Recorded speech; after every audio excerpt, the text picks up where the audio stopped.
at 7:30. So I would like to essentially call the meeting to order. And I'd like to ask everyone, if you're not speaking at the moment, just to mute your microphone so that we would essentially avoid any distortion and any sound impact and so on. You will have an opportunity during the course of the meeting to be able to, obviously to unmute and to speak and ask questions. But I'd like to begin the meeting by basically doing the land acknowledgement. We acknowledge that the land that we're meeting on is the traditional territory of many nations, including the Mississauga of the Credit, the Anishinaabe, the Chippewa, the Haudenosaunee, and the Winditz peoples. And it is home to many diverse First Nations, Inuit, and Métis people. We also acknowledge that Toronto is covered by Treaty 13 with the Mississauga of the Credit. So thank you so much, ladies and gentlemen, for being here. I'm Michael Thompson, your City Councilor and Deputy Mayor. It's an opportunity this evening to discuss what has been described as the missing middle housing in the City of Toronto. We will have a presentation and so on, and we'll have the opportunity to ask questions. I want to remind everyone that the meeting is actually being recorded. And so I'd ask at the same time that as we are discussing and or raising issues or questions, I would just like to ask everyone to do that in a reasonable, responsible way, in a fair way. City of Toronto is an environment that is steadfast in its objective, its goals, and its practice to ensure that when we have these types of meetings, there's an opportunity for people to be engaged without disruption, without any fuss and or any unprofessional comments and so on. No foul language, nor any type of conversation that would be derogatory in nature. I don't believe that there's a need for any of that. There's an opportunity for us to learn about the missing middle. What does it mean? What's the impact of that and so on? We know that the City of Toronto is growing. There'll be more people living in the city in the next 25 years, almost 1 million or so people, maybe just a little less, but nonetheless, the growth of the city continues, the housing need continues, the housing affordability is a great challenge for many. There are a number of different housing options that are being discussed, that are being proposed. And I would say that this isn't just a matter of the City of Toronto driving these housing options or these changes to housing. It's in fact the provincial government that's driving a lot of the changes. Municipalities have to figure out how they're going to create compatibility.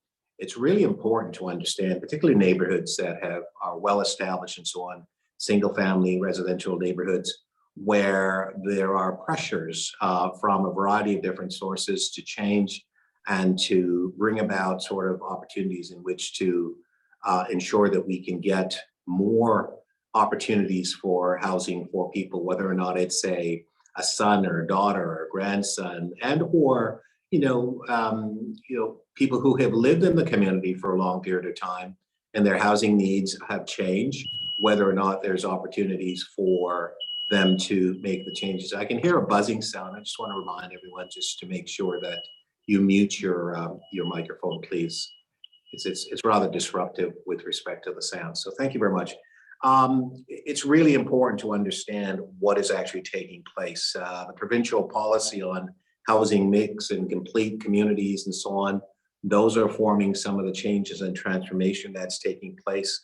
Of course, the sort of traditional ways in which people live, there are some changes that are being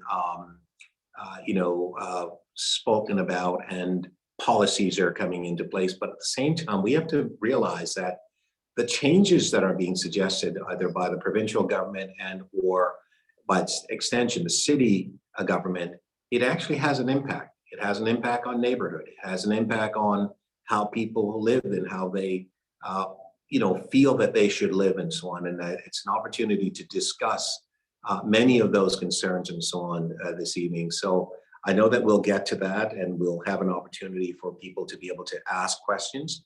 The missing middle is a conversation that's taken place. I was reading an article just today in the Scarborough Mirror, and it talked about the rising housing prices and that is driving young people out of our community, out of the areas that where they were born and out of the areas that they would like to live in and so on, because they're not able to afford the price of housing and so on. That people talking about moving outside of Toronto, moving even further to Western Canada and so on. If you realize that that has an impact on our community, that has an impact on talent, that has an impact of driving people who want to live in the city away and so on. And so we as a community and as a city have to have the discussion around how this transformation and change could address the issue of affordability, could address the issue of housing stock. And I'm not just simply talking about the ability to buy, but also the ability to rent. In fact, I was on a call just yesterday with a very large development organization planning to build about 1,200 rental units in Scarborough. And certainly I'm supportive of that. It has great opportunity to benefit our Scarborough Centre area closer to the Scarborough Town Centre itself and so on. The impact of that, what it brings, daycare, it brings other amenities as well for us to also expand opportunity in terms of jobs and growth and things of that nature in our community. But it's a serious matter, particularly as it relates to young people.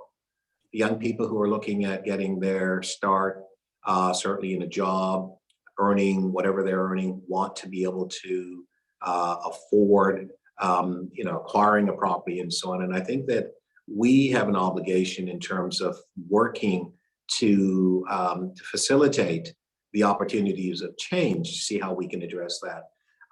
Knowing fully well that there are pressures that comes with that. And so this is part of our discussion this evening. We are going to go through a presentation by our City of Toronto staff. We have Lillian D'Souza, Coordinator, Engagement and Special Projects, Office of the Chief Planner, that's Greg Lintern. And we have Greg Hunes with us. He's a Senior Planner of the Office of the Chief Planner as well. We also have Philip Parker, who's with us, and he'll be able to answer questions on multiplex housing and so on. I think it's really important in terms of when we look at what's actually happening now, it's about expanding housing options in neighborhoods. Well, what does that mean? How does that impact you? What will happen with respect to parking, garage, your property values, all of these things that people have questions about? We're hoping this evening that we'll have some answers. This by no means is sort of the opening and closing of this issue. It's just a long conversation that's taking place.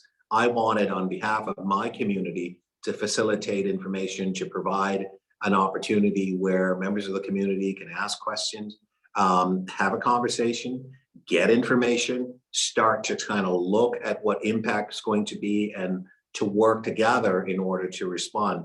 I'll say this though, and then we'll get into the presentation. This is an opportunity to recognize that there are changes. There are obviously always, challenges with respect to changes, and there are people who are not necessarily open to changes, and there are those who have to be open to changes and so on. My job as the local councillor is to work in the best interest of the community, but at the same time, in terms of balancing the interests, knowing that there are provincial policies and regulations that are coming down the pipe, that in fact, if the city didn't take actions and put in place its own policy predicated on the provincial policies and regulations and so on, that would be in the interest of everyone in our community. We would then get downloaded on us provincial regulations and policies, which they don't seem to have to kind of speak with you as the type of conversation that we're having this evening. We don't have the provincial MPs coming telling you about the changes that they're making. They're made. We generally, as the municipality, have to introduce those changes to members of the community to have those conversations. So I welcome you all, and I really appreciate you taking the time to be with us this evening. It's now an opportunity for us to hear about the missing middle and what does that entail, and how will that impact you? How will we work for the best interest? What are we going to do for our young people? What are we doing for those seniors, for example, who have an oversupply with respect to the housing accommodation? So if you think about it, one person living in a 4-bedroom house, how is that a benefit to the overall societal needs and so on? How will that work? And I will tell you at the moment, I'm steadfast against rooming houses in Scarborough. And I think that people know that. We've had varying polls and it's not supported. And I know that some people want it, but I think that there are other options in terms of housing that could actually provide a greater utility than simply the notion of simply rooming housing. We've had the experience, we know it exists in Scarborough. City hasn't done a good job in terms of responding to it. I know that there is a move to wanting to introduce and bring forward ideas around it. And the conversation from many is that we will add more bylaw enforcement officers. Well, we were able to do it now, not sure how we will sustain that going forward and so on. So those are my comments then, and I'd like to have Lillian, I'll start off with you, and you can get to introduce yourself and your team, and then we will start with your presentation. So thank you very much. And again, just to everyone, after the presentations are through, they've ended, you'll have an opportunity to be able to ask questions. You can also put questions into the chat box as well, and we'll be able to read those for you. And again, when you want to, just please raise your hand. I can't see everyone on the screen, so I will keep flipping. And if I don't see you, please just let me know that you have questions and or comments. And I now invite Lillian to give her presentation with her and her team. Thank you very much. Go ahead, please, Lynn. Great. Well, thank you so much, Deputy Mayor Thompson. I really appreciate this opportunity to come and speak with your constituents, and appreciate you taking the time to set up this ward meeting for us to talk about the missing middle housing, or the expanding housing options in neighborhood initiative.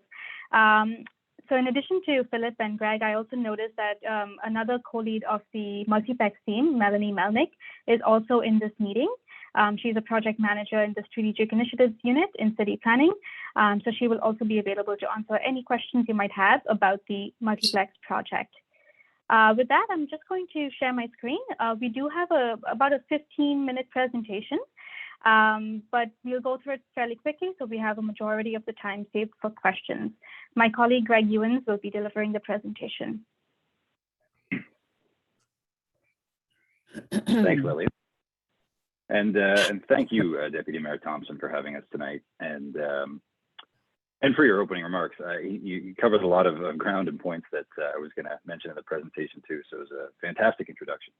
A lot of community meetings that we have talk about development. Development that comprises sometimes hundreds of units, a mid-rise or a tall building on a specific site. That's not what we're here to talk to you about tonight. We're here to talk to you about a form of development that is much, much more gradual and takes place over the medium to long term. And that's in the form of expanding housing options in neighborhoods. So as I've got 15 minutes, I'm going to try and move through this fairly quickly to allow time for questions.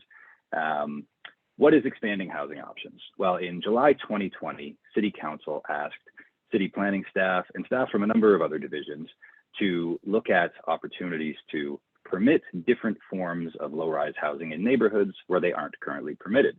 A lot of this housing is commonly referred to as missing middle housing. And you can see examples of it here on the slide. It includes detached secondary suites like garden suites and laneway suites.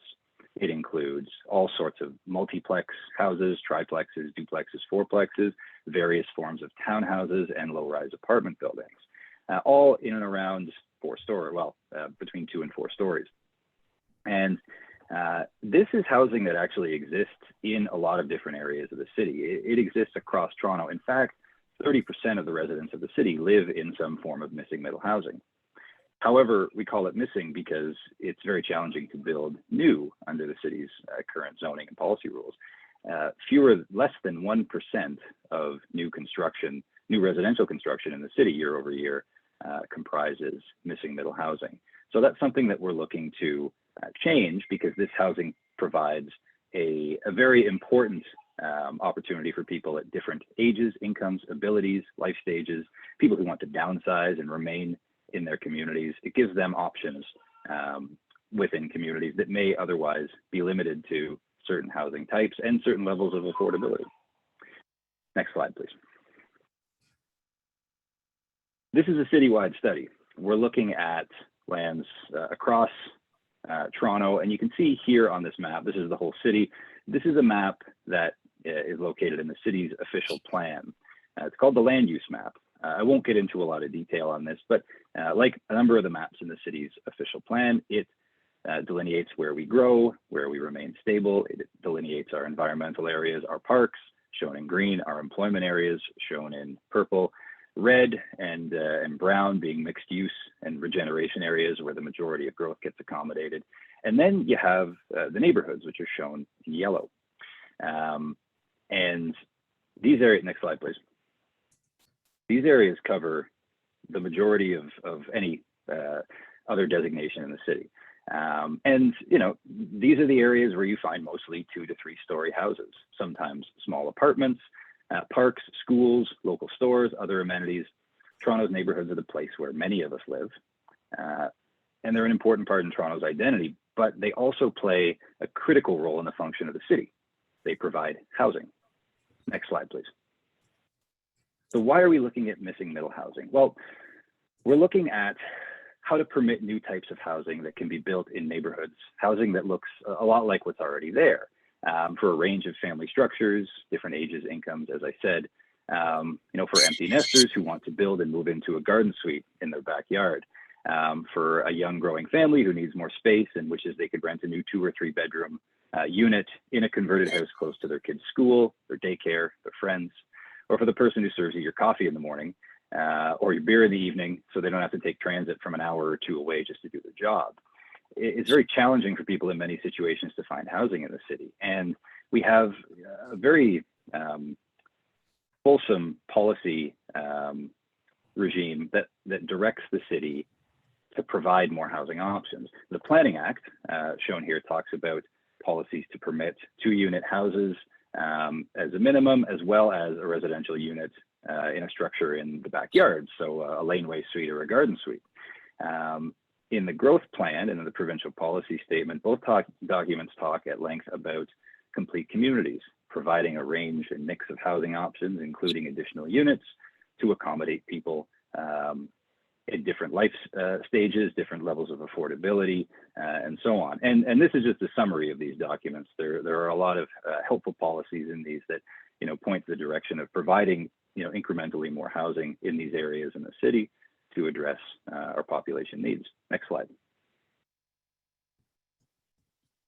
The city's official plan also contains a number of policies which point us in the direction of providing additional forms of low-rise housing in neighborhoods. Just to note, there are policies that talk about housing choices being available for all people in their communities at all stages of their lives. This is one of the primary objectives of the policies of the plan found in Chapter 1.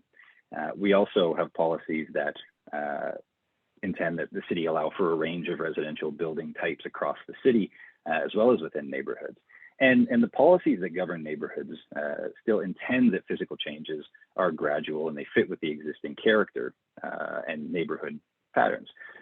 So that's something to consider as well with this. Now, where does expanding housing options fit on the housing spectrum?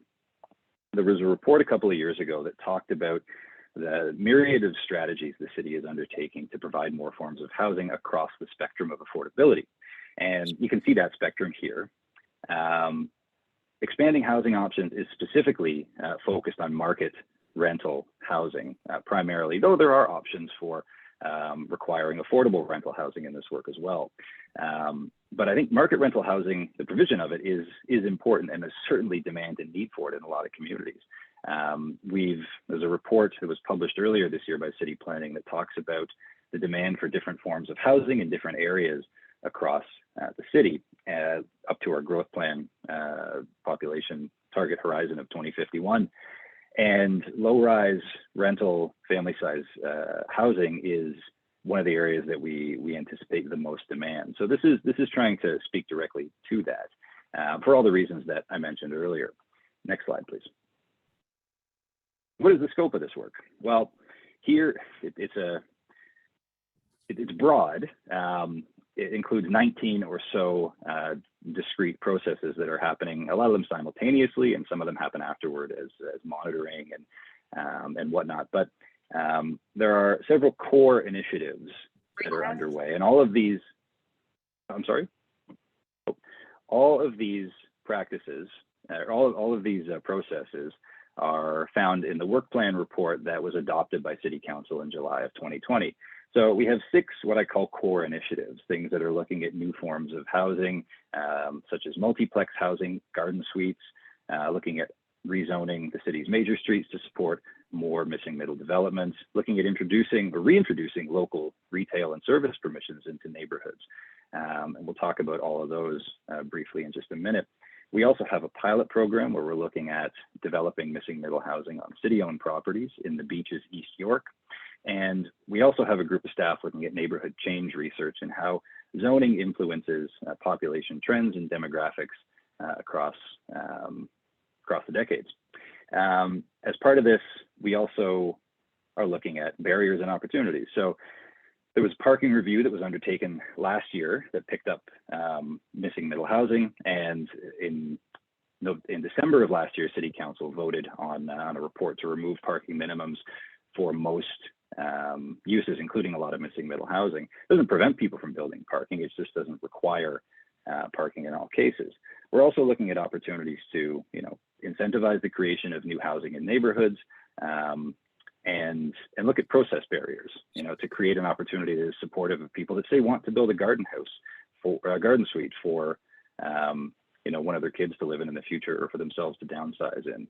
Because a lot of the construction that happens in this missing middle housing area is undertaken by or led by the homeowners themselves. And so it's important to have how-to guides and best practices manuals so that people can refer to those in approaching this. Next slide, please. Next slide. So one of the core initiatives I talked about was garden suites.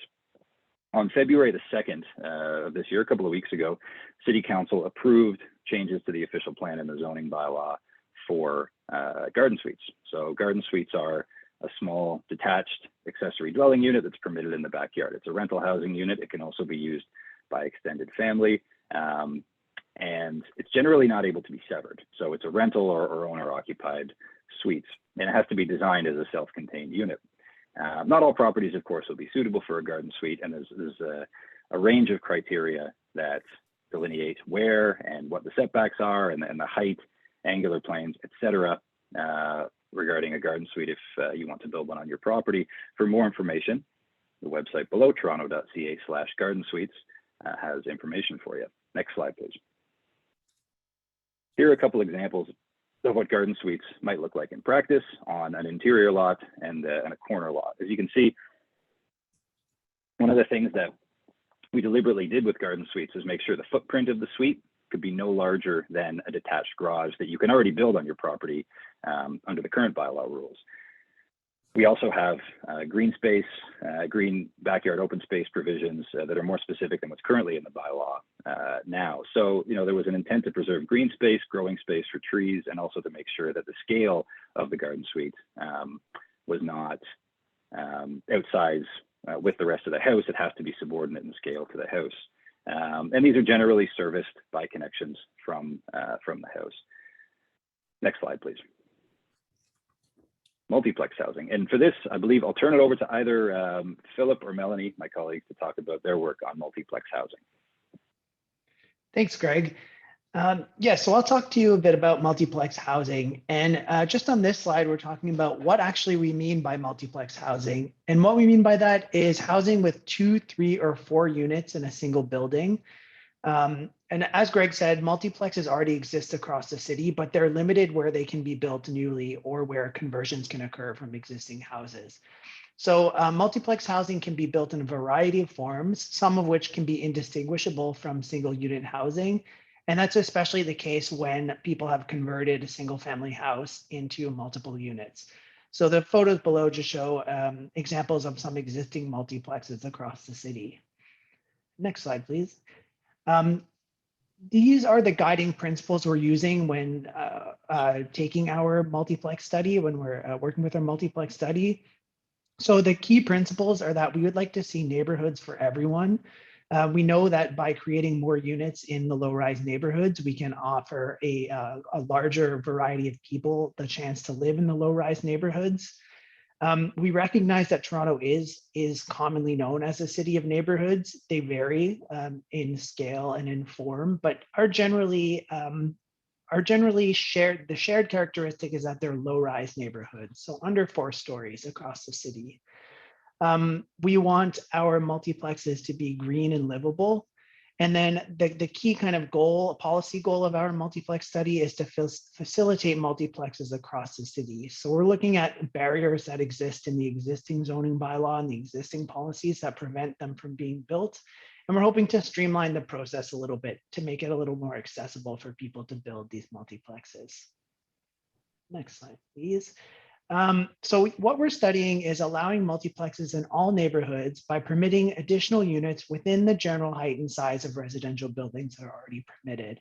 So in these 2 diagrams here, we're showing that this can be done by adding to existing houses or by building new multiplex buildings within the zoning box. So if you can see kind of the cube over the existing home there, that's the existing box that you could build under the current zoning regulations. So you could go that high and that wide. So on the right, you can see that one of the things you could do is choose to put a second story on your home. That could be another unit, but we're not prescribing kind of form just yet. We are hoping to open it up to a variety of forms of multiplexes.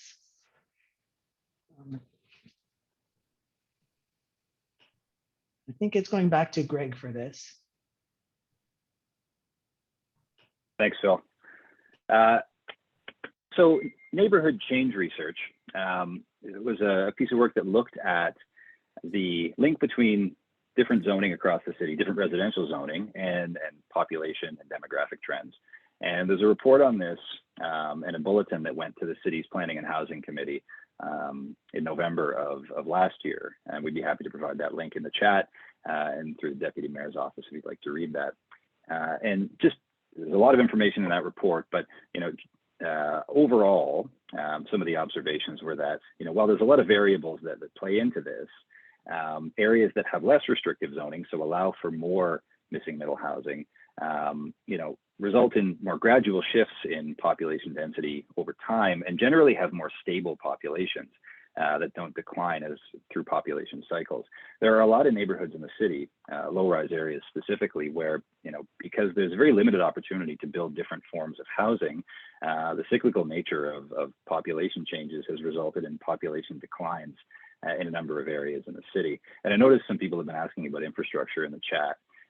One of the things that's interesting is in areas where the city has invested historically in infrastructure, what missing middle housing actually allows to happen is a more efficient and effective use of that infrastructure by providing a more efficient use of land use on a property, multiple units on a single property, utilizing the same servicing connections. So there is residual capacity in a lot of neighborhoods, in most neighborhoods in the city, to support this kind of housing.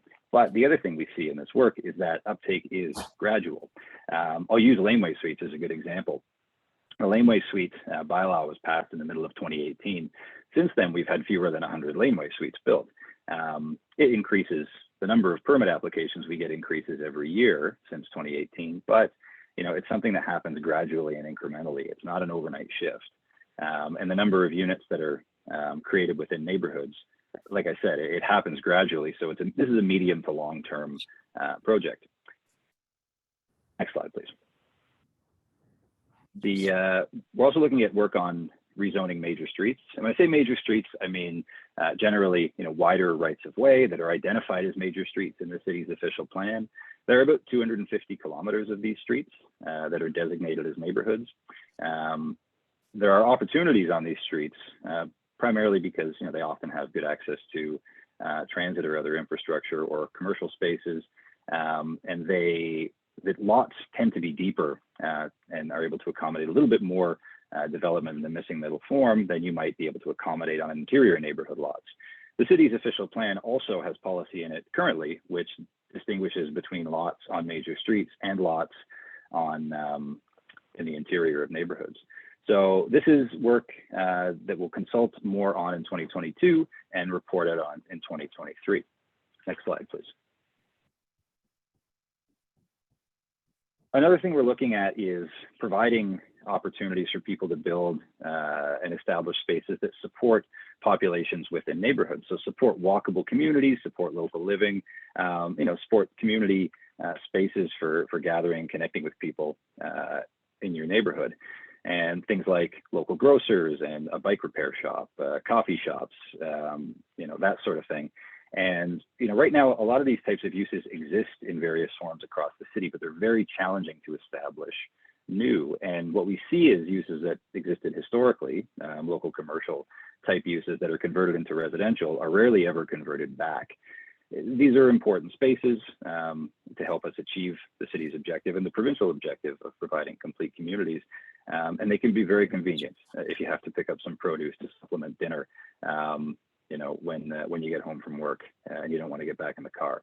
So this is something I'm looking forward to talking to people about further, and we're going to be consulting on this work over the next several months and bringing a report forward on this work before the end of the council term.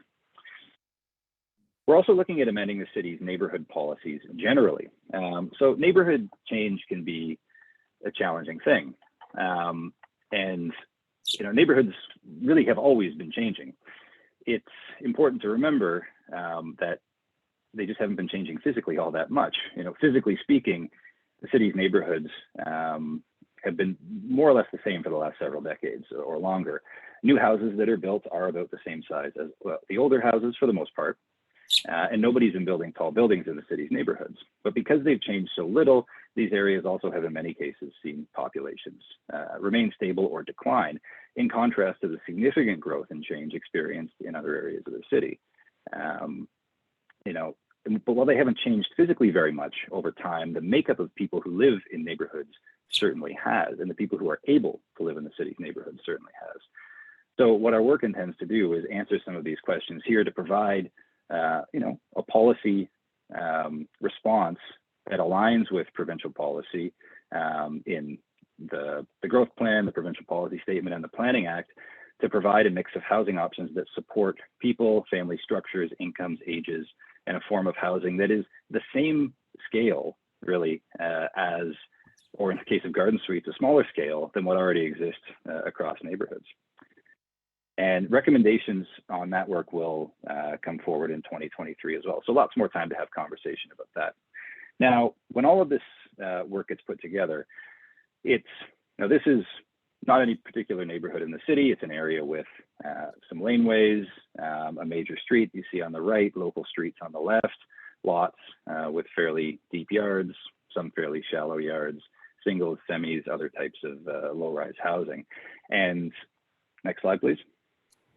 And what we're trying to do is create options for incremental types of housing, as I mentioned. So in purple, you see multiplex housing, and that can take the form of either a conversion of an existing house, so no change to the exterior of the building, but additional units being accommodated therein. You may pass these houses often and not realize there are more units there than just the one. Often it might only be 2 or 3 mailboxes or 2 or 3 doorbells that tip you off. There's also opportunity for new construction and multiplex housing, but again, in a form and scale, as Philip talked about, that reflects what you can already build in a neighborhood. You see in blue garden suites, small backyard rental housing, and laneway suites, similar to those, which are both permitted in the city. Well, garden suites in the not too distant future, laneway suites have been permitted for a few years. And then in yellow, you see local commercial uses, opportunities to better utilize buildings within the neighborhoods to provide for local commercial spaces to promote walkability and community. And then on the major streets, which you see on the right side of the screen there, the buildings in pink, present opportunities for still, low scale, but more housing opportunities facing those more major thoroughfares. Next slide. And then when you put all this together, what you end up with is a lot more diversity in housing, a lot more range of housing options that appeal to and are affordable to, relatively speaking, a broader range of people than what might otherwise be the case, at a scale and a form that looks very similar to what's been there all this time. I think what we're trying to get at is a more efficient use of land in a way that doesn't destabilize to a great degree the physical character of neighborhoods. Next slide, please. At the center of this work is engagement. One of the reasons why we're talking to you tonight is to share some of these ideas and talk about what the next opportunities for consultation are. And for that, I'll turn it over to my colleague, Lillian D'Souza. Lillian? Great. Yep. Thanks so much, Greg. So I know we're, really talking about a lot of different things that are happening, and it may all seem like a lot of information being put to you all at once. But if there's anything you can take away from the next few slides that I'm going to present, is that this is the first opportunity of many to come.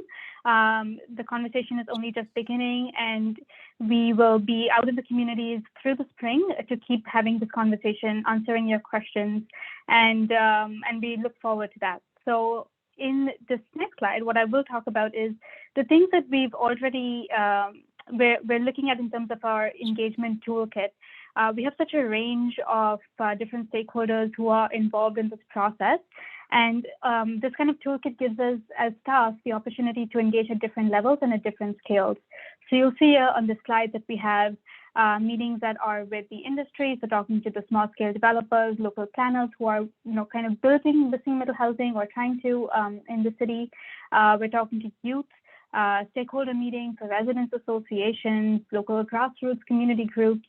We're working with universities as through a lot of research work that they're doing for us, and also developing communication materials. We have an e-update list as well that we can sign up for on our website, www.toronto.ca/EHON, EHON. We have a bunch of surveys that we've done. So we had the multiplex survey and the garden suite survey, and also a roundtable that I'll talk about a little bit more in a later slide. So as I mentioned, we have been engaging quite robustly on this initiative already.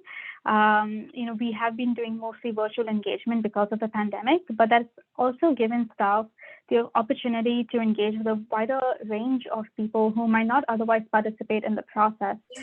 So people who don't, who are not able to come to an evening meeting in, a school gym, for example. People like yourselves can just plug in on Zoom, have this kind of play in the background, and participate and share their opinions with us, virtually. So we've also been pushing out the multiplex survey that closed in December. We received over 7,700 responses on that survey from across the city. We've been more creative on the ways we've engaged on garden suites. We had a video that has received more than 6,000 views on YouTube, and we received close to 300 online comment forms plus emails with really detailed feedback. Again, the e-update list, you can see sign up for that on our website. That's noted on the slide here. We'll send you frequent updates on opportunities to engage, future reports coming forward to Planning and Housing Committee and City Council. And then the other part is where we're streamlining engagement events. We know there's so much happening in the city right now. Everyone's really busy. So what we want to do is show up where people already are. So we're, piggybacking on work that's already underway through the Municipal Comprehensive Review, which is called Our Plan Toronto. And we're also going to meetings that are hosted by local RAs, residents associations, and the grassroots residents groups. This is the first of many ward-based meetings we're doing in the spring of 2022, and we'll be rolling out citywide meetings as well. So this is the EHON Roundtable that I mentioned earlier, and it's a representative advisory body that we have built together with the Canadian Urban Institute, and this represents a broad range of interests in Toronto's missing middle housing.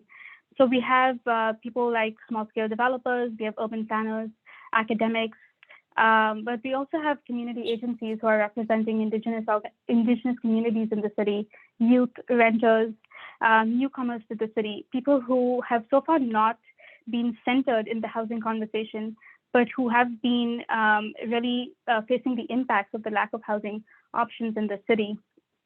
And we're all bringing them together in one table where we're focused on action-oriented conversations. So how are we going to do this? They'll be commenting on policy ideas, draft amendments, and engagement strategies. They will also be supporting us with the equity-based outreach and engagement.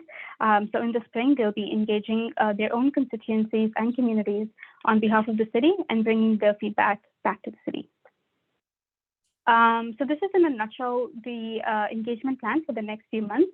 As mentioned, this is the first of many opportunities to engage on expanding housing options in the city as part of the work we're doing. So we're at the ward-based meetings now in February. We'll be slowly ramping up to district-wide meetings in March.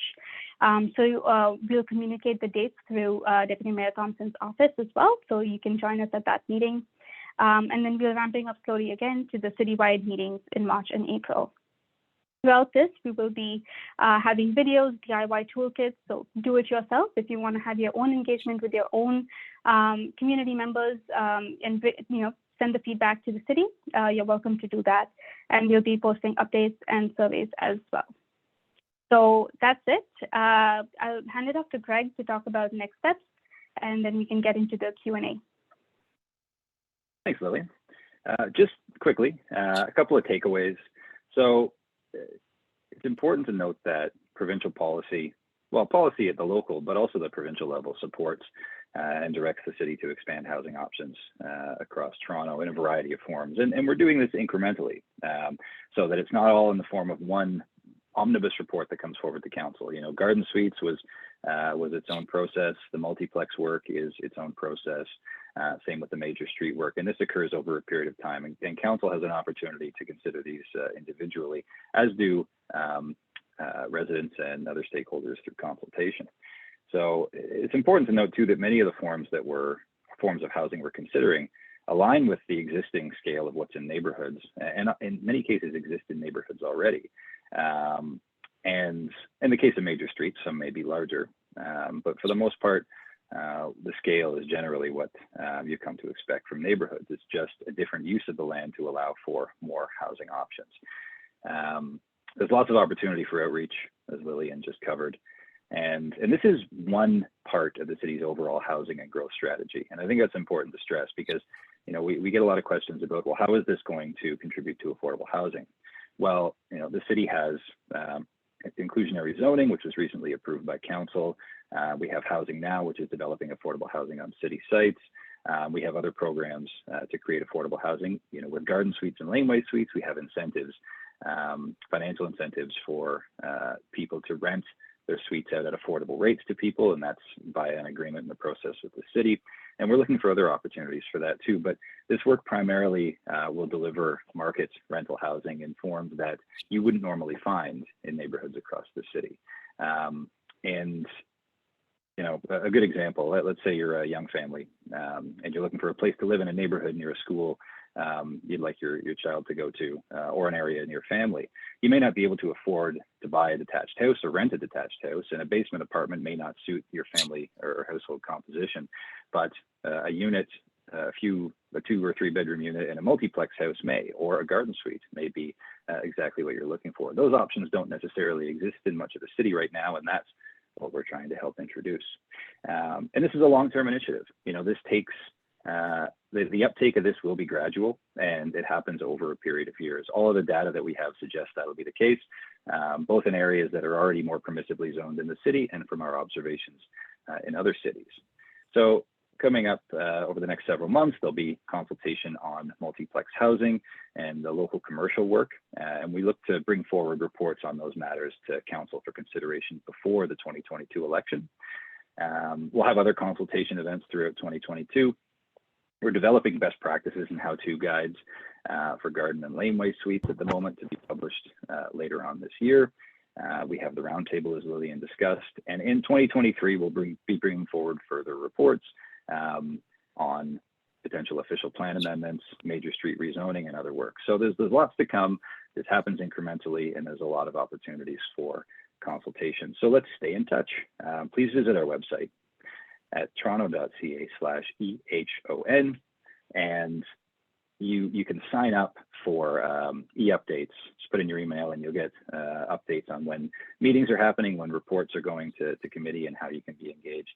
And please feel free to contact us via the email there or that phone number anytime. And again, thank you so much for spending the time with us tonight. Thanks to Deputy Mayor Thompson for setting this up, and thanks to my colleagues for being here as well. And we'd be happy to answer your questions. Thanks very much for the presentation. I have a number of questions in the chat, and I'm going to run through those. There are comments as well, but I'll just try to identify the questions. One of the questions I wanted to ask is, you talk about stakeholders and so on, but you talk about the stakeholder categories and so on, but homeowners are also part of that stakeholder group. Is that correct? Absolutely, Deputy Mayor. So we are represented by a residents association, it's FONTRA on the roundtable. But that's not the only way we're going to be talking to residents associations.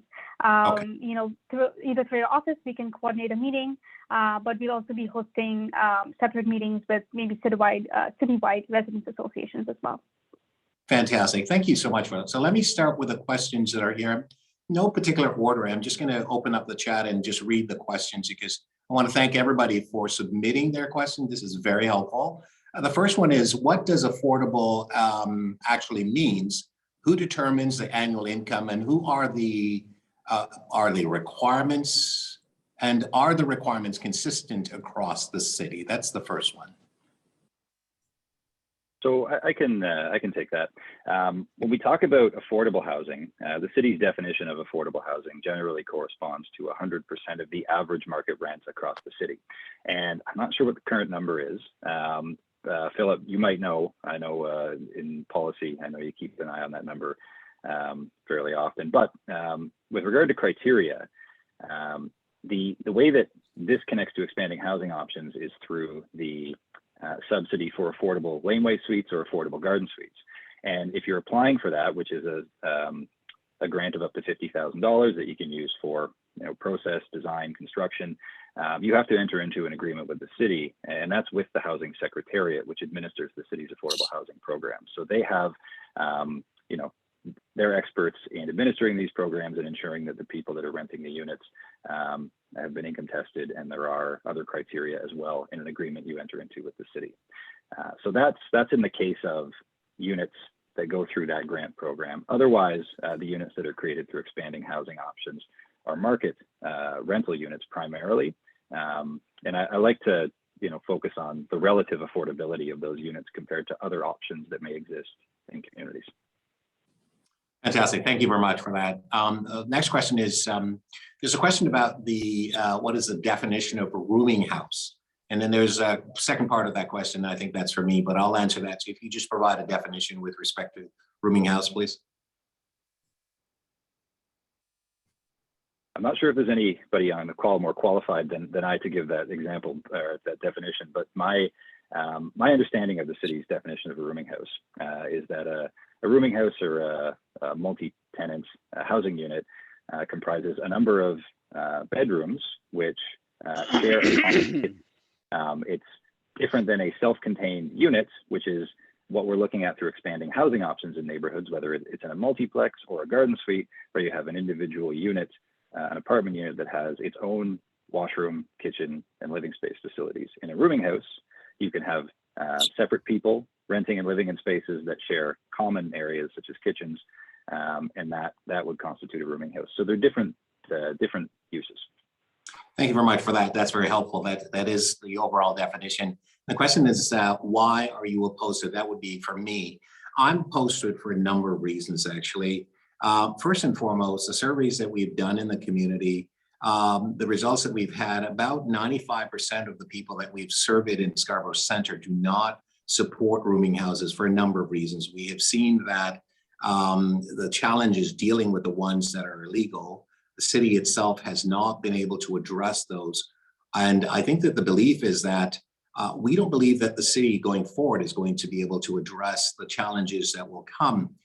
We've also seen the impact with respect to issues around parking. And I know that we've talked a little bit about parking, not having parking standard and so on. We've also seen other challenges that have impact neighbors and so on with respect to rooming houses. So there are grave concerns that, that we have with respect to rooming houses. All right, the next question, could you kindly share a few more details about the pilot on Beaches East York? Certainly. So how that works is the city has a number of properties that are underutilized or we're in the process of deeming surplus. And at the start of this work, we got that list of properties and looked for ones that were in neighborhoods and might provide us an opportunity to develop a test project in the form of, say, a multiplex or a walk-up apartment building. And in doing so, understand a number of different constraints in terms of process, requirements, construction, how we can create opportunities through regulation to make it easier for people to build sustainable buildings, more livable buildings, and whether there's opportunities to require that certain parts of units in certain contexts be required at affordable rents, or how we can create programs that allows that to happen and ensures that there's going to be uptake. So we're using it as one, to build missing middle housing on city-owned properties, and also to learn a lot of lessons about the construction and process and financial constraints and barriers. There will be consultation on that work coming out in the spring. We've partnered with, or we've retained an architect, a cost consultant, and a builder, or designer rather, to design a number of different iterations of what could go on the city site that we've moved through the real estate process, and we're going to bring those to the community. So that's going to be more of a local Ward 19 based consultation, but it's open to the public. So if you'd like to attend, please sign up for the e-updates. We'll make sure that that information is in there. Thanks very much for that. The next question, will there be any middle housing in the new development plan along the Eglinton LRT?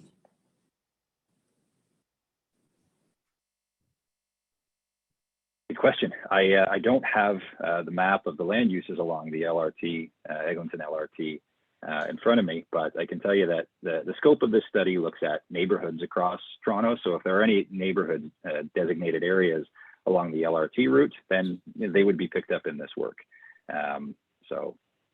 All right, thank you very much for that. Next question is, how do you plan to manage infrastructure support for Laneway and Garden Suite?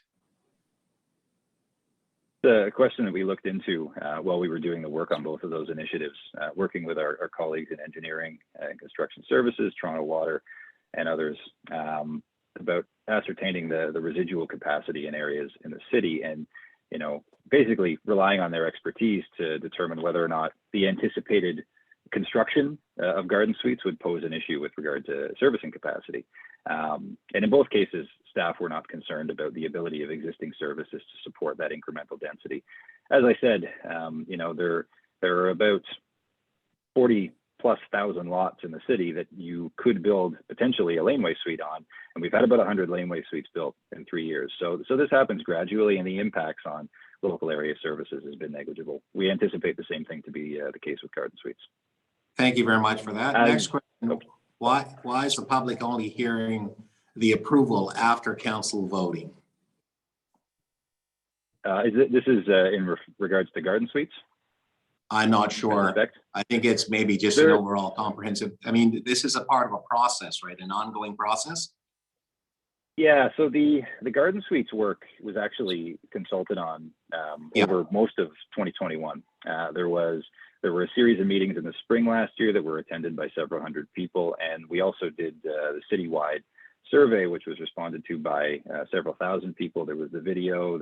We tied in with local residents groups as well. So just about every residents association in the city was aware of this, and we sort of rely on residents groups and other agencies to make sure that their networks are looped into the consultation we're doing. Lillian, did you have anything further to add on the garden suites consultation? No, I mean, just as you said, we are relying on existing relationships. In 2021 as well, there were citywide meetings that were held at different times of the day, so that people could participate in those meetings. I think there were more than four of them.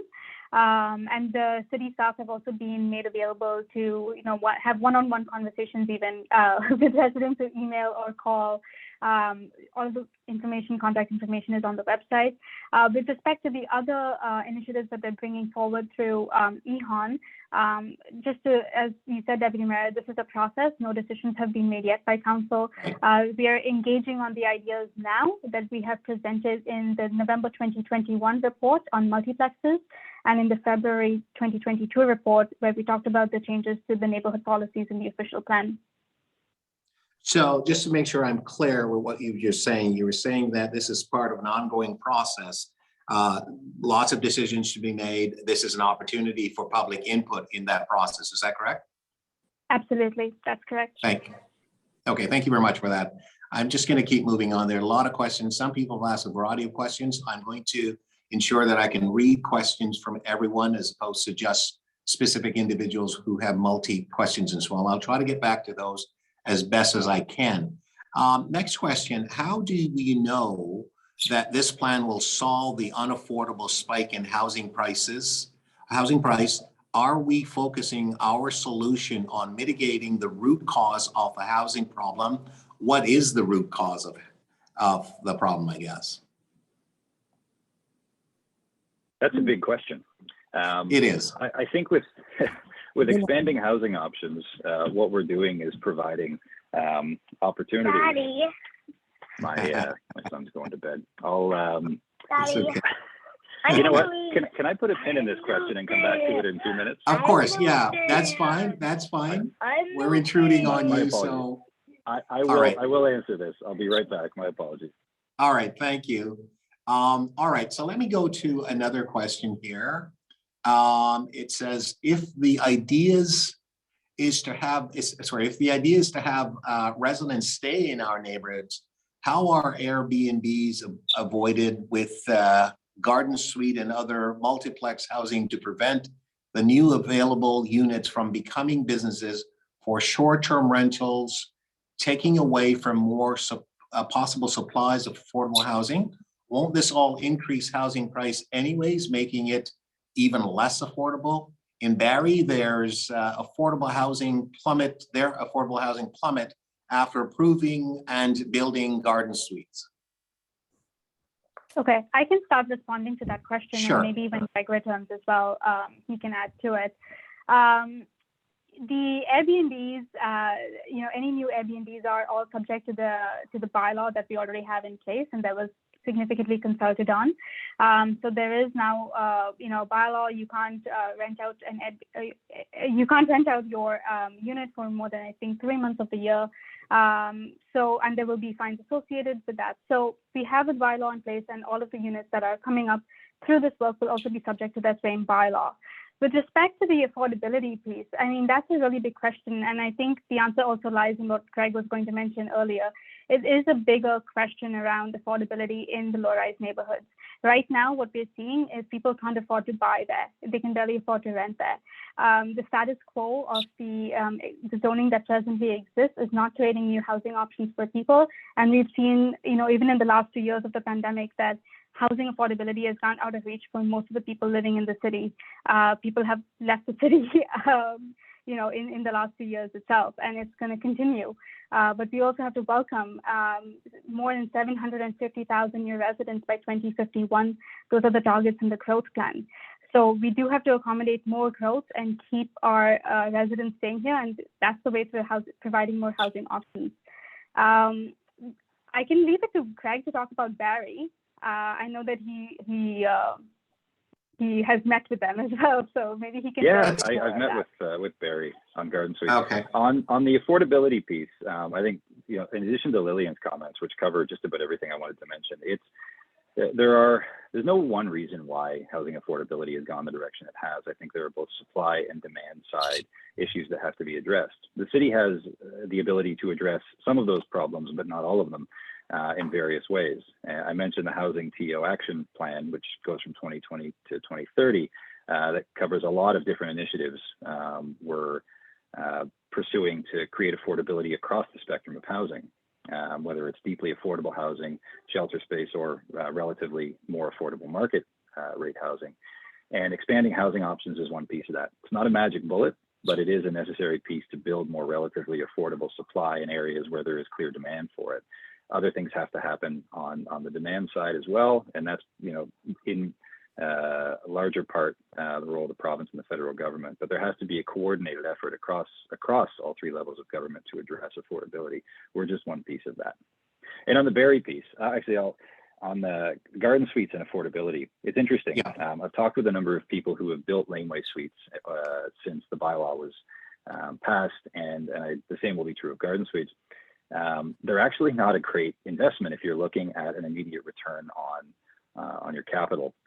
What happens is when you build a garden suite or when you build a laneway suite, the amount of money you invest to build it is, you know, roughly equal to or more than the amount of money your property value increases by once it's built. So the result is we've seen very few properties that have been purchased, had a laneway suite built, and then be sold for a lot more money. What happens is people buy them, they build them, and then the value of the property has gone up incrementally, but you've also created a second above grade self-contained housing unit there, which provides another rental opportunity in the neighborhood. So it's, you know, it's an interesting question, and there's no one answer to affordability. It's a range of solutions that we have to discuss and pursue together. So is it fair to say, though, that because of the pressure that the city is facing, the province recognizing the pressure, they're looking at a variety of different options, and we're not actually building any more land, so the land availability is obviously limited. And so we are looking at exploring a variety of different ways. No one is suggesting today that all of these types of housing options will be implemented. Would that be fair to say? We're looking at a number of different options for missing middle housing. As you know, council's asked us to do that. As I said, it tracks with what the province, the provincial policies are, and you know, the work we're doing overlaps in some way with the recommendations of the Housing Action Task Force report, which somebody asked in the comments as well. But you know, one thing I didn't note in the presentation, but I think it's important to note: the majority of the city's growth up until this point has happened in the downtown, along the city's avenues, our centers, our mixed-use areas. That will continue to be the case. What we're talking about with missing middle housing is, you know, an additional opportunity for housing supply, but it doesn't replace, you know, the majority of growth that will continue to occur in areas that I just mentioned. So, you know, ultimately, it's up to council. We've been asked to make recommendations on these housing forms. We're going to consult on and put our best recommendations in front of council, and you know, the decision rests with city council on which form. Fantastic. So again, I just want to reiterate, council's giving you direction, and this part of the direction is to consult with the community, and that's part of the process that we're actually going through now. This is one of those types of consultation meeting. Would that be correct for me to say? That is correct. Absolutely. Thank you. Next question. Does the owner of the added residence have to reside on site as well? Have these implications been investigated and or studied from other cities that have implemented these changes? The city, the Planning Act doesn't allow the city to zone property on the basis of you know, the relationship of the owner of the property. So we can't require owner occupancy in buildings. There's nothing in land use planning that allows us to do that. So it's not really an option for us to pursue here. It wouldn't be legal under the Act. All right, thank you very much for that. Laneway suites, can they be severed? Generally, no. There are very rare circumstances where it might be possible, but you know, one of the constraints is you don't have frontage on a public street. So the access to the suite and the servicing really relies on the property that fronts the street. So there's no services under public lanes.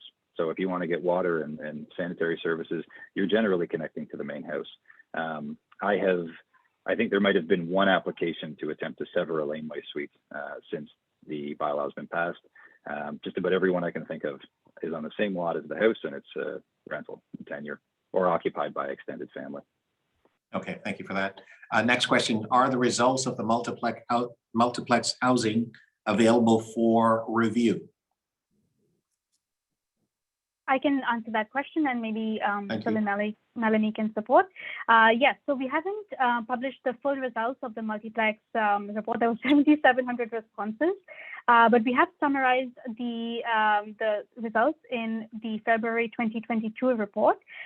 We can send that to you. We can also send you a summary of the other responses that we received as well, Deputy Mayor Thompson, so you can circulate it to your constituents who requested. Phil, Yeah, Melanie, no, thank you very much for that. Okay. If anyone needs it, when we get it, we would make it available to them. So please contact my office. The next question is, hello, everyone. Okay, thank you for providing this town hall. I'm familiar with a single family bungalow in my neighborhood that was occupied by 12 students. It took the city 2 years to close the fire trap down. Are you promoting more of the same housing now with the city's permission? Well, I mean, we're not really here to promote anything specifically. We're asking questions that we've, been asked by council to investigate. The type of housing we're looking at, as I said before, if you have a large enough house that you can accommodate 12 people, and there's nothing in the zoning bylaw that prevents people living in a house. Generally speaking, though, what we're looking at with expanding housing options is, incrementally smaller units than what you would find in a large detached house, whether it's by, multiple units in the same house or a garden suite. I don't think you're going to have a situation where they're large enough to accommodate 12 people in most cases, but I'm not familiar with that one instance. I can't really comment on it, but what we're looking at is a different form of housing. No problem. Thank you very much for that. Just moving down the list here of questions. A house in Scarborough recently sold for $630,000 over asking. I don't know of any average wage earner in Scarborough that could afford that premium. Will this plan curb unaffordable prices? No. Next. Oh, well, as I said earlier, when asked about the affordability question, this is one among a number of initiatives that needs to be looked at and considered by right now the Toronto City Council, but there are other measures at the provincial level and at the federal level that affect demand side issues in housing supply that have to be looked at as well. This is one piece of a much larger puzzle. It's not a magic bullet for housing affordability, but what it will do in the medium to long term is provide more relatively affordable housing in neighborhoods that supports a broader range of people than the housing stock in many areas of the city currently does. Okay.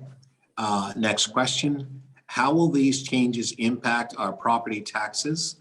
Will we be upgrading services and hospitals to support increased capacity? No. So two questions there. So somebody appears to be answering the questions for me before. Yes, I know. And just before, just give me a quick break. Just give me a minute, please. Folks, I just want to remind you just to keep your mute on, please. We're going through the questions that have been incorporated in the chat, and that's very helpful. And you may have answers to the questions, but allow the city staff to answer. I'd ask you to mute your microphone, please. This is very helpful in order for us to have an orderly meeting and to allow others to hear the response to the questions. Go ahead, please. Thanks, Deputy Mayor Thompson. With regard to property taxes, we spoke with MPAC on a number of occasions when we were doing the laneway suite work because a similar question came up a number of times. And the way so if you go and build a laneway suite, what you're doing is you're increasing the amount of floor space on your property, you're increasing the level of finishing of that floor space on your property. So the assessed value of your property would generally increase. And the property tax rate that the city sets would be, impacted by, what would be relative to what your your assessed value is. So if you had a higher assessed value all of a sudden because you built another house on your property, you may end up paying more in taxes. If your neighbor, who may also have permission to build a laneway suite via the same bylaw amendment, chooses not to build one, they haven't increased the amount of floor space on their property, and their assessed value wouldn't go up because of that. It may go up for other reasons, as property values increase over time naturally in some areas, but there wouldn't be a change that was resulting from that new floor space.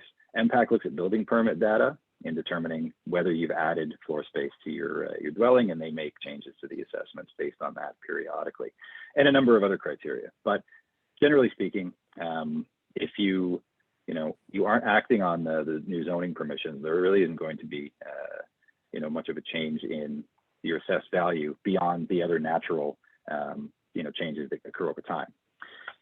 And with regard to infrastructure, such as hospitals, schools, other facilities, the agencies that are responsible for delivering those services, keep up to date on, population trends, census data. We have a community services and facilities staff in our policy division that tracks these things and keeps track of what sorts of gaps there are in services and areas, and we communicate that information to appropriate agencies. A lot of it happens through development review. When you talk about a new building being built on a main street, it may have 300-400 units in it. That's a lot more in one go than you're going to get from missing middle housing over the short term, even the medium term in certain areas. So the need for that additional services is primarily triggered by the development we get in much more high intensity development areas, but it is something that we track, and agencies who are responsible for delivering those services track as well in managing their service planning. Great, thank you very much for that. I have another question. What avenues or recourse to community residents have when a planned condominium building is proposed that is above area permitted height standards and well beyond the scale for the neighborhood? Well, if something is proposed that requires relief from the zoning bylaw, the applicant can either go to the Committee of Adjustments if the changes are minor in their view, or they can apply to amend the zoning bylaw. In the case of the former, the Committee of Adjustment makes a decision on the application, and if a neighbor wishes to appeal that decision, they can do that to the Toronto local appeal body. And if in the case of a zoning amendment application, if council approves an application and a resident unhappy with the decision, they can appeal that decision to the Ontario Land Tribunals. Okay, thank you very much for that. I'm just going to skip along here. How closely does the EHON plan resemble the recommendations that the Ontario Affordability Task Force recently put out with over 50 recommendations to increase the supply of housing in cities? Good question. So the document that we reviewed internally and circulated among the staff that are working on these initiatives, I can tell you that there is some overlap, particularly in the first several recommendations. One of them specifically notes that cities would be required to permit garden suites and laneway suites and basement apartments. That's something that is more or less clear in the Act right now, but it also talks about potentially allowing for buildings with up to 4 units and up to 4 stories on every low-rise residential lot in municipalities with populations greater than 100,000 people, which obviously would include Toronto under those criteria. There are a number of other recommendations in there as well, such as the waiving of development charges and parks levies for generally smaller residential developments, which would improve the financial viability of people building those kinds of units. But there is overlap in terms of what the province's task force has recommended and what we're looking at right now. What ultimately ends up in legislation is a question for the province. I don't know what they will take from that report and ultimately put in a bill to vote on. But that, given the timing of the provincial election, I would suspect that we'll have an answer to that question sooner rather than later. So we may be in a position, before the provincial election where there are new requirements at the provincial level for planning, and those may influence what we do with expanding housing options. But with the multiplex housing work, we're looking at permitting additional housing units on residential lots. With the garden suite work, we looked at and recommended approving supporting garden suites. So there are areas of that report where the city is moving in the same direction. There are other things where I have questions about. I mean, I could talk at length about it, but I won't, because that wasn't the question. But there is definitely some overlap, and it'll be interesting to see what the legislation results in. Okay, thank you very much for that. The next question, I'll read it just as it's stated here. Respectfully, any initiatives taken on by the city to create affordable housing will not address the needs both presently and in the future. No community in the province has created an affordable housing project without using taxpayers' money. This is not an affordable option, especially when left to developers and builders whose prime purpose is to make a profit. The question that is never addressed is sustainable housing, which will address all issues that are presently concerning people living in our city. Has the city looked into sustainable housing models that do not require government funding? They have been presented to other communities which are presently working on creating these models. Now, if by sustainability, the intent is, more environmentally sustainable housing, I think, there's two things. One, we're looking at, through the pilot program in the Beaches East York, ways to encourage more sustainable construction, and also constraints that exist in the building code and other regulations that prevent housing from being more sustainable. On the macro level, I think it's important to note that, housing that we don't build in Toronto generally gets built on the periphery and can be more impactful overall in terms of the amount of land it takes up, and the amount of vehicle trips it generates, the amount of people that then have to get on transit if they want to commute into the downtown where the majority of the region's jobs are located. I think the more efficient we can use land in the city to provide housing, the less that the urban boundaries outside of the city have to expand to accommodate the people that are moving to the region. And that's important, because the more we expand, the more land we pave over, the more trees are removed. That is a problem with regard to climate change challenges, and it's not the most sustainable way to grow. With regard to affordability, as I said, there are a number of things that are happening on that front. I don't want to reiterate my answer on that, but this is one piece of a much larger puzzle, and I'll leave it at that. Okay, thank you very much. Our next question is, do you see this type of housing, missing middle, being built in Scarborough Centre in the future? It's certainly possible. I think I actually started when I started working for the City of Toronto about 10 years ago. I worked in Scarborough for a number of years in the old Ward 44 primarily, but I'm familiar with a lot of the neighborhoods, specifically on the east side of Scarborough. And based on what we're looking at, there is opportunity for garden suites and possibly multiplex housing as well. And there may be some opportunities along major streets to accommodate more various forms of housing through this initiative too. It's interesting when I've talked to a number of people about this, and garden suites is a good example. People have concerns about affordability. They have concerns about where their kids might live. They have concerns about where they're going to live. A lot of people may not want to live in a very large house until they're older. They might want to downsize, but the opportunities to do so are limited in the immediate area. You build a garden suite that is suited specifically to your needs. You can move, you can downsize, stay in the community on the same lot, and maybe your kids or other family members use the house, or you use it for another type of rental accommodation or what have you. I think this is something that, and people have communicated this to us through the garden suites process. This is something they're interested in. So, and that people have signaled that intent who live in Scarborough. I expect garden suites, and if other housing forms are approved by council, may be built in Scarborough as well. All right, thank you. Next question. What are the actual facts on new immigrants? I've heard 705,000 in 10 years, 1 million in 5. Is that just for Toronto, or what about the rest of Ontario and Canada? Phil, I think you'd be best to answer this question as you're involved in the municipal comprehensive review. Sure. So I know that the federal government sets out the quotas for immigrants per year, and I believe we're at about 400,000 to 500,000 Canada-wide. They recently updated the numbers. I think it may be going to slightly over 500,000 per year.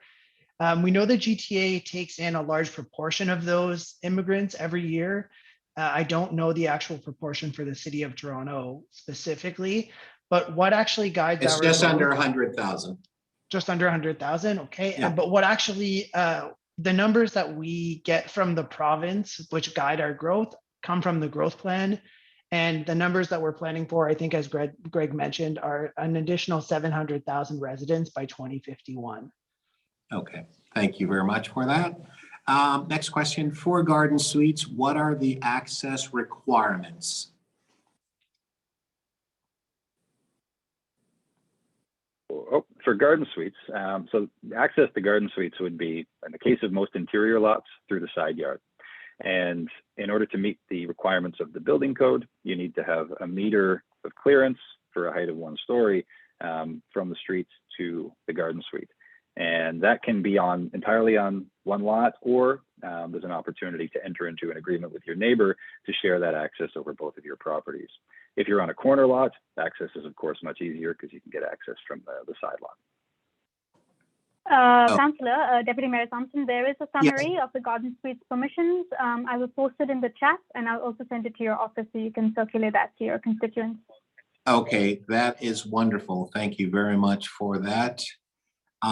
Just going through, as I mentioned earlier, there are a number of people have had a number of questions. I can't get to all the questions that one individual may have asked and so on. I am trying to make sure that we get new questions. So I'm just working through this. So just bear with me and thank you. Next question.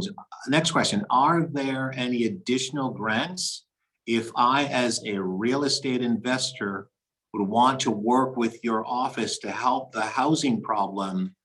Who could I get in touch with?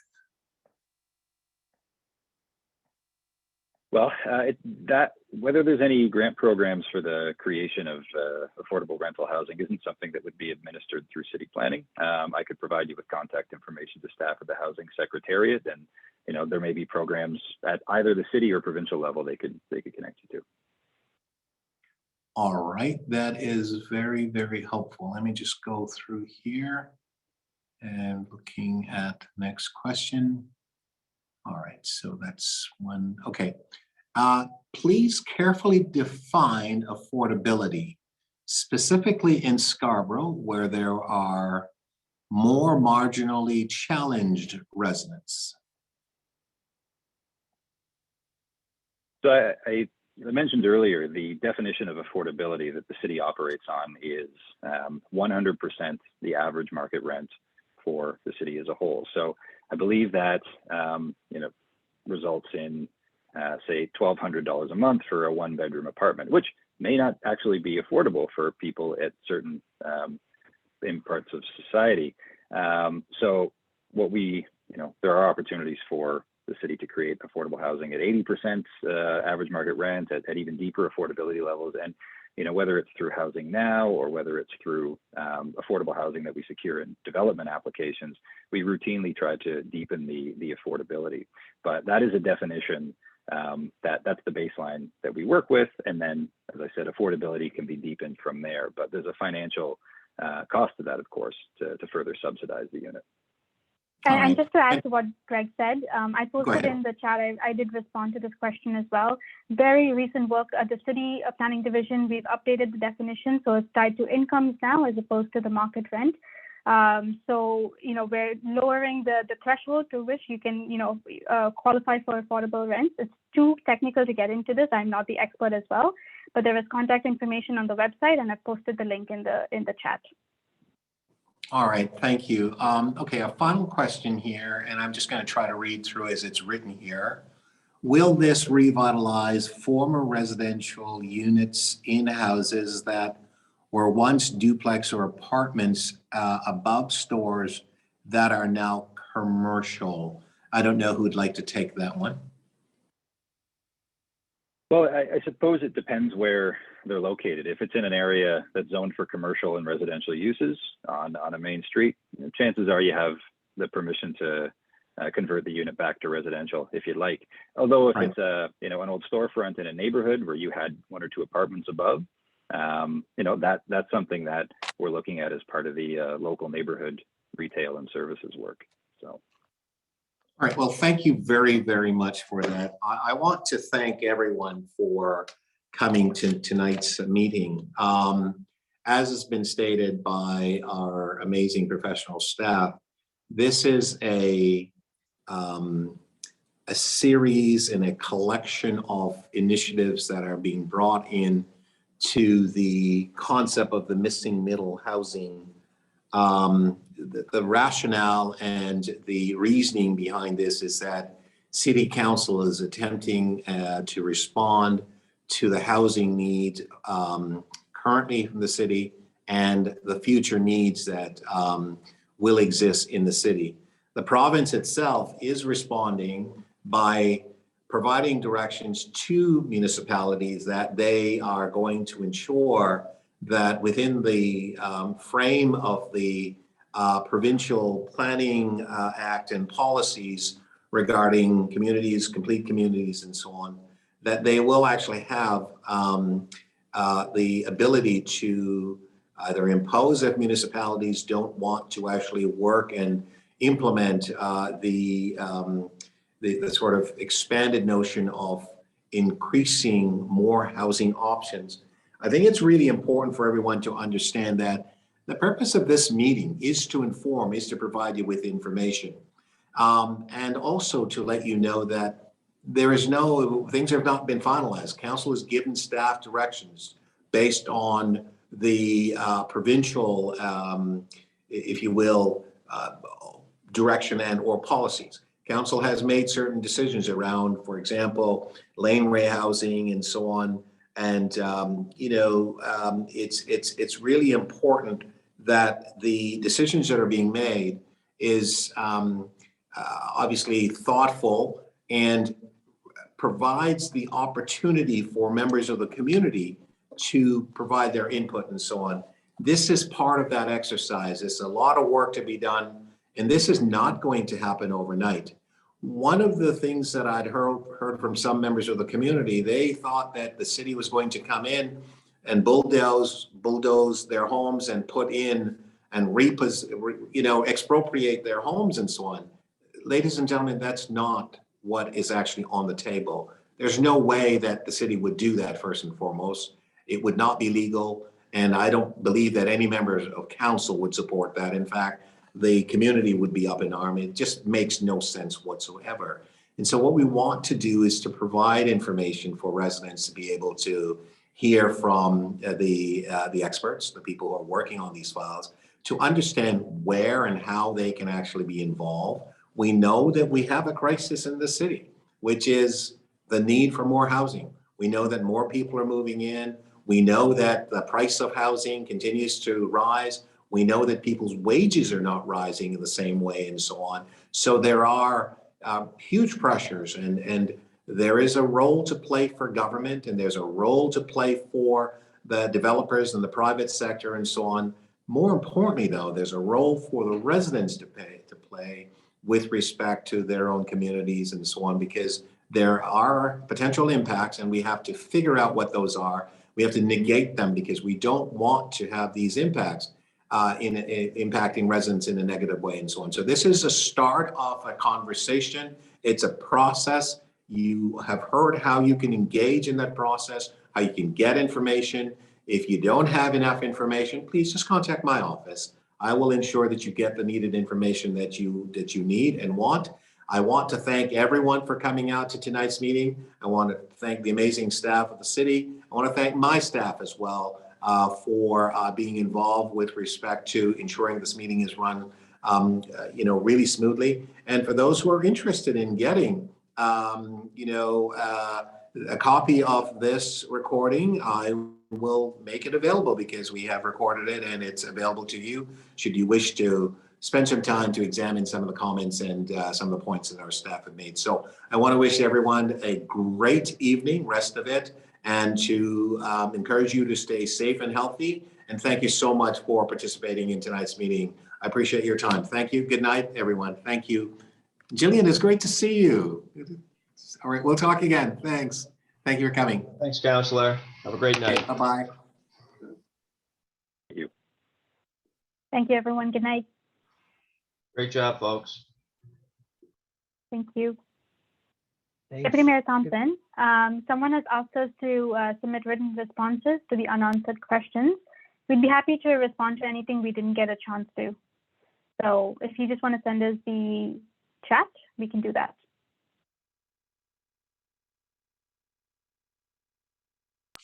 And thanks, Lillian. He actually logged off. Thanks, Keisha. This is Okay, Keisha. well, Keisha, you heard, I'm- right? Yeah. I'm just gonna copy the questions. Yep. Just a second. And Great. thank you. Great job. Thank you so much, Great Keisha, meeting. for organizing. Really helpful. No problem. Thanks so much. No All right, problem at well, all. good night, everyone. Thank you. Thank you. Good night. Bye.